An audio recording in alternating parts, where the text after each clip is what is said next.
বন্যা মৌসুমে আমাদের পানি আটকায় রাখে, আর বর্ষার সময় একসাথে সব গেট খুলে দেয়।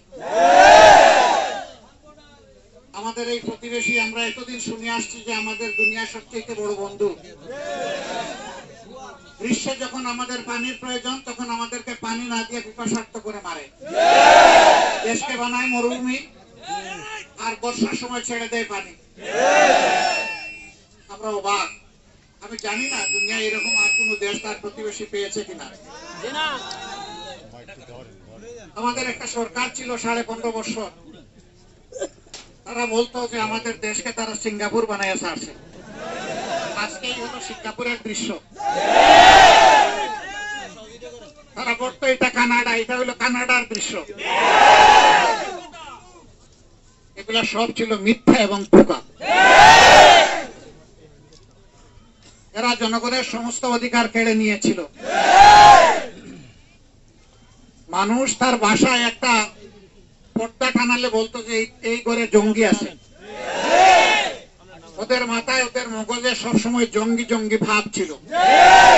আসলে আসল জঙ্গি তারা, যারা মাথায় হেলমেট দিয়ে হাতে মুগুর নিয়ে মানুষের উপর আক্রমণ চালায়, এরাই হচ্ছে আসল জঙ্গি।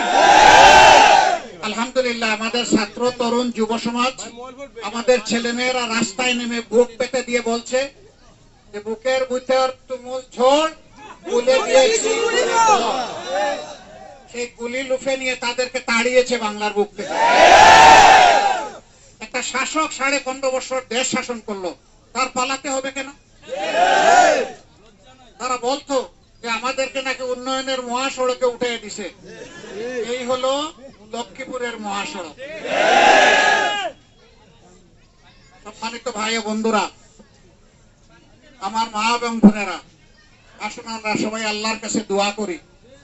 আল্লাহ আমাদের থেকে জালিম বিদায় করেছেন, চিরতরেই যেন এই জালিমরা বিদায় হয়ে যায়। নতুন কোন জালিমের আগমন যেন না ঘটে। দেশ যেন সুবিচারের উপর, ইনসাফের উপর প্রতিষ্ঠিত হয়। প্রত্যেকটি মা বোন, আমার ভাইয়েরা যেন সম্মানের সাথে দেশে বসবাস করতে পারে। ইজ্জত নিয়ে, দিন নিয়ে, ঈমান নিয়ে, ধর্ম নিয়ে যেন বসবাস করতে পারে। সকল ধর্মের মানুষ শান্তিতে তার ধর্মীয় অনুষ্ঠান করবে, কেউ কারো অনুষ্ঠানে বাধা দেবে না। আফসোস,